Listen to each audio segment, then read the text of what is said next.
Multipolar world एक तरफ बढ़ रहा है, दूसरी तरफ जो है डॉलर का जो वेपनाइजेशन हो रहा है, डॉलर को एक विपन की तरह इस्तेमाल किया जा रहा है, उसको देखते हुए ये चीजें बहुत ही अहमियत रखती हैं। अगर ये चीजें हिंदुस्तान और यूएई नहीं करता है तो उसका ट्रेड कहीं ना कहीं, उसका इंटरैक्शन, उसका फाइनेंशियल कहीं ना कहीं जाकर रुक जाएगा। तो यह वक्त की मांग है, इसलिए। और 35 लाख इंडियन है, इनके पेमेंट का इश्यू भी सामने आ रहा है।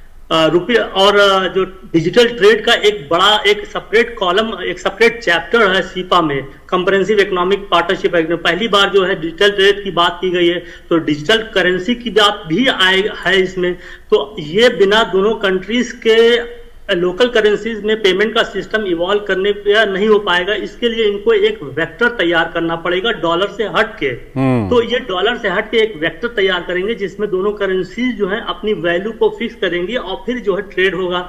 और जैसा कि हमारे जो है फॉरेन पॉलिसी ट्रेड 2023 में जो है हमने एक ऑब्जेक्टिव रखा है कि रूपी को इंटरनेशनल करेंसी के लेवल तक ले जाना है, जिसमें अपने ट्रेड को बढ़ाना है, क्योंकि हमारा ट्रेड टारगेट जो है 2030 तक जो है 2 ट्रिलियन ले जाना है। तो अगर हमने अपनी करेंसी को सेपरेट नहीं किया तो बहुत ज्यादा पेमेंट हमको करना पड़ जाता है कि डॉलर में कन्वर्ट करो, फिर डॉलर से रुपये में कन्वर्ट करो, फिर ये सारी चीजें जो है, ये पैसा आर्बिट्रेज का जो पैसा है वो कम हो जाएगा, हमारा जो बेनिफिट बढ़ जाएगा, ट्रेड कॉम्पिटिटिवनेस बढ़ जाएगी, जिसको हमारी मेन फोकस आज ये है कि अपनी ट्रेड कॉम्पिटिटिवनेस को बढ़ाना है, जिससे जो है कॉस्ट ऑफ ट्रेड को कम करना, ना कि सिर्फ कॉस्ट ऑफ प्रोडक्शन के साथ साथ कॉस्ट ऑफ ट्रेड को बढ़ करना, जिसमें लॉजिस्टिक है, आर्बिट्रेज है, और ये सब करना बहुत ही जरूरी है। ये these are the preparatory ground for meeting the 21st century's achievement and challenges. और मैं ये देख रहा हूँ कि दोनों कंट्रीज जो हैं एक दूसरे के पूरे होने के मार्ग पर चल पड़ी हैं। यूएई चाहता है कि हमें कुछ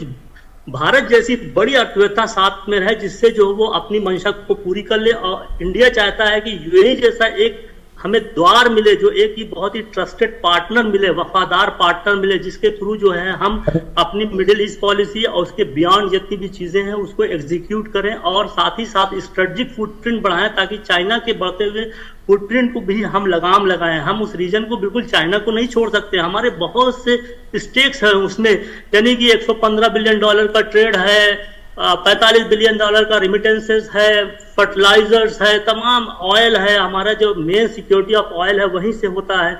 अभी जिस हिसाब से जो है रशिया का ऑयल एम्बार्गो कर दिया गया है, तो वो यूरोपियन कंट्रीज जो है गल्फ कंट्रीज की तरफ आ रही हैं ऑयल खरीदने के लिए। तो कल जो है ऑयल की शॉर्टेज हो सकती है यहाँ पर, तो इसलिए हमें एग्रीमेंट करने की जरूरत है। तो ये सारा ऑयल एक बहुत इंपॉर्टेंट चीज हमारे लिए यहाँ पे है, क्योंकि यूएई जो है चाहता है कि वो ओपेक के बंधनों से हट के और ज्यादा प्रोडक्शन करें और भारत जैसे बड़े ऑयल खरीदार के साथ एक इंडिपेंडेंट रिलेशन बनाए। तो इस फील्ड में भी हम देख रहे हैं कि या तो इस विजिट में हो या इस विजिट में एक पृष्ठभूमि तैयार कर दी गई है कि किस तरीके से दोनों कंट्री जो है अपने ऑयल ट्रेड में एक इंडिपेंडेंस लाएं, जैसा कि बहुत सी कंट्रीज कर रहे हैं। तो ये एक कुल मिला के ये हो रहा है कि दोनों कंट्रीज कैसे अपने रिलेशन को बायलैटरल बनाएं और थर्ड कंट्रीज के इंटरफेरेंस को रोक दें, थर्ड कंट्रीज की मदाखलत को रोक दें, इंक्लूडिंग पाकिस्तान।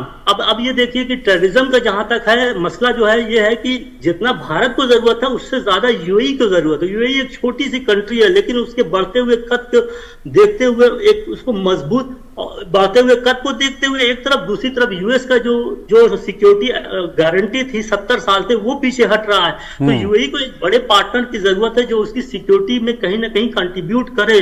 तो भारत को जिस हिसाब से उसने हमारे जो है जो ये क्या कहते हैं कि लाइट कॉम्बैट एयरक्राफ्ट में जो इंटरेस्ट दिखाया है, ब्रह्मोस में इंटरेस्ट दिखाया है, और लाइट वेट वेपन्स में जो कि सस्ता है और चीप है और बिना किसी कंडीशन के है, तो उसकी फैक्ट्रीज को इस्टेब्लिश करना चाहता है इंडिया में भी, वहां पर भी, जिससे जो है वो सिक्योरिटी की गारंटी ले सके।